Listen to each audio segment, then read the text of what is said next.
Hi అండి అందరికీ. ఈరోజు నేను స్వీట్ బోండా చేస్తున్నాను. నా వీడియో స్కిప్ చేయకుండా పూర్తి వీడియో చూసేసి లైక్ చేసి సబ్స్క్రైబ్ చేయడం మర్చిపోమాకండి. మరిన్ని వీడియోస్తో మీ ముందుంటా. చూసేద్దాం పదండి. ముందు గోధుమ పిండిని తీసుకోవాలి. ఆశీర్వాద్ తీసుకున్నాను. నేను ఒక 1/2 కేజీ దాకా చేసుకుంటున్నాను. గోధుమ పిండి వేసేసుకొని కొంచెం సోడా ఉప్పు కూడా వేసేసుకొని చక్కగా కలుపుకోండి.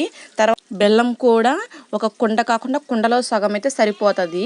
అది పగలగొట్టుకొని టీ గ్లాస్ వాటర్ పోసేసుకొని పొయ్యి మీద పెట్టేసుకొని బెల్లం అంతా కరగపెట్టుకోవాలి. కరిగే లోపల సాల్ట్ కూడా వేసేసుకొని గోధుమ పిండిని చక్కగా కలుపుకోండి. కలుపుకున్న తర్వాత అట్లానే ఆలోపు బెల్లం కరిగిపోతుంది. బెల్లం చక్కగా కరగబెట్టుకోండి. అంటే లైట్గా కరగబెట్టుకోండి, లేకపోతే ఎక్కువ అక్కడే ఉండి కరగబెట్టుకుంటే తీగ పాకం అలాంటివి రాకుండా ఉంటాయి. ఊరక బెల్లం ఒక్కటే కరిగిపోయిద్ది. అలా బెల్లం కరిగిన తర్వాత చల్లార్చుకొని ఒక 10 మినిట్స్ గోధుమ పిండిలో వేసి స్పూన్తో తిప్పుకోండి, ఎందుకంటే చేతికి అంటుకుంటుంది. తర్వాత కొంచెం వాటర్ పోసుకొని చక్కగా జారుడుగా పునుగు పిండిలాగా చక్కగా కలుపుకోండి. ఆల్మోస్ట్ పునుగు పిండిలాగా కలుపుకోండి.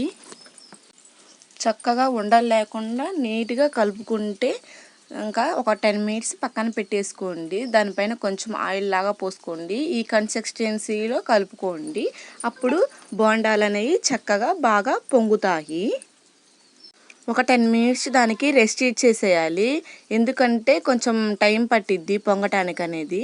ఇంకా తర్వాత ఒక కళాయిలో లో ఫ్లేమ్లో ఆయిల్ కాగబెట్టుకోండి. లో ఫ్లేమ్లోనే కాగబెట్టుకోండి. హై ఫ్లేమ్లో కాగబెట్టుకుంటే లోపల ఉడకకుండా పైన ఒక్కటే కాలి ఎర్రగా ఉంటుంది. అందుకని లో ఫ్లేమ్లో ఆయిల్ కాగబెట్టుకొని ఒక్కోటి చిన్న చిన్నగా వేసేసుకుంటే చక్కగా లో ఫ్లేమ్లోనే చక్కగా వేయించుకోండి. ఒక్కోటి చిన్నగా పొంగుతాయి. ఆ లోపల మనం అటు ఇటు తిప్పుకుంటూ ఉంటే లైట్ గోల్డెన్ కలర్ వచ్చేటప్పుడు తీసేసి బయటికి పక్కన పెట్టేసుకొని హై ఫ్లేమ్లో నూనె కాగించుకొని మళ్ళీ తర్వాత నూనె కాగాక మళ్ళీ దాంట్లో వేసేసుకుంటే గోల్డెన్ కలర్లో చక్కగా పొంగి బోండాలు నీట్గా ఉంటాయి. లోపల ఈవెన్గా కుక్ అవుతాయి, పైన క్రంచీగా ఉడుకుతాయి.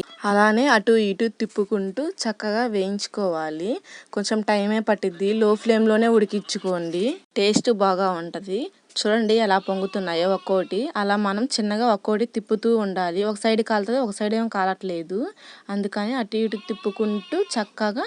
స్వీట్ బోండాలు ఎంతమందికి ఇష్టమో కామెంట్ సెక్షన్లో కామెంట్ చేయండి. స్వీట్ బోండాలు అంటే నాకు చాలా ఇష్టము. రెసిపీ కూడా చాలా సింపుల్గా ఉంటుంది, చాలా ఎలిగెంట్గా ఉంటుంది, చాలా టేస్టీగా కూడా ఉంటాయి. పిల్లలకి ఈజీగా పెట్టుకోవచ్చు మనం. పిల్లలకు కూడా హెల్తీగా ఉంటుంది, ఎందుకంటే గోధుమ పిండే కాదండి, టేస్టీగా ఉంటాయి. Finally sweet bonda ready. మీకు నచ్చినట్లయితే నా వీడియోస్ లైక్ చేయండి, షేర్ చేయండి, సబ్స్క్రైబ్ చేయడం మర్చిపోమాకండి. మరిన్ని వీడియో కోసం వెయిట్ చేసేయండి. మీకు కూడా ఏమైనా వీడియోస్ కావాలంటే కామెంట్ సెక్షన్లో కామెంట్ చేసేయండి. బాయ్.